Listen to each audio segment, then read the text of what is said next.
See, now, BRICS. We always talk about the BRICS and say, yeah, the BRICS is going to be huge. It's going to be big. Well, it's already crossed the Rubicon. It's already bigger than the G7 countries. How big, Scott? Well, let's see.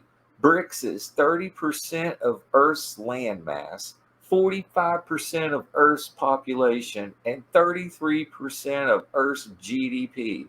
This is 3% more than the GDP of G7 countries. Maria Zakharova, representative of the Russian Foreign Ministry. You don't think they got the numbers? They can do math. It ain't that fucking hard. They ain't using Common Core math over there. Yeah, these motherfuckers got solid facts.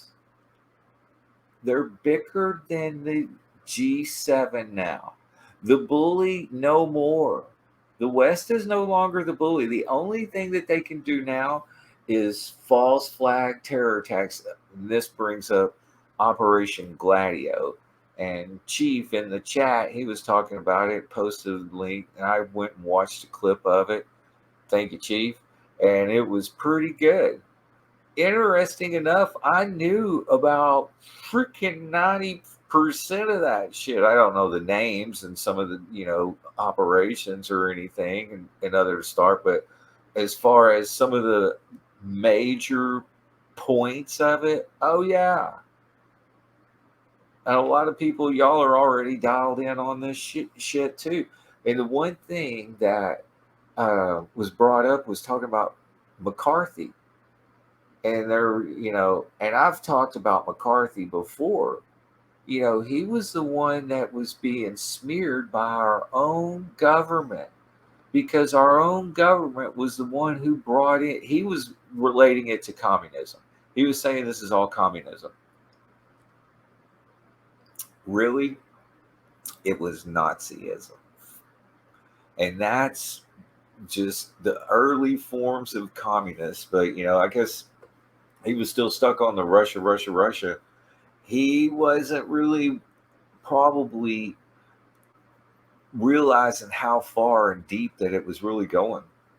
And, communism's the ultimate form of Nazism, totalitarian or whatever. He was on the right path, trust me, because he was calling out all the people that were corrupt in the fucking government and military.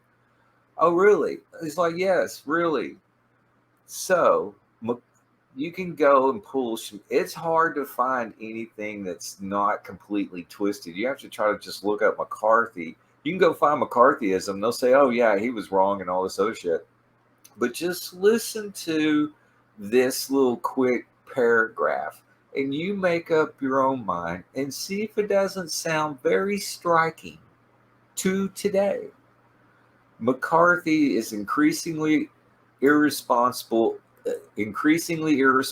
attacks came to include U.S. President Dwight D. Eisenhower and other Republicans and Democrat leaders. His influence waned in 1954 as a result of a sensational, nationally televised 36-day hearing on his charges of subversion by U.S. Army officers and civilian officials. That detailed television exposure of his brutal and truculent interrogative tactics, which famously prompted Joe Nin Welch, special counsel for the Army, to ask McCarthy, "Have you no sense of decency, sir? At long last, have you no sense of decency?" Discrediting him and helped to turn the tide of public opinion against him.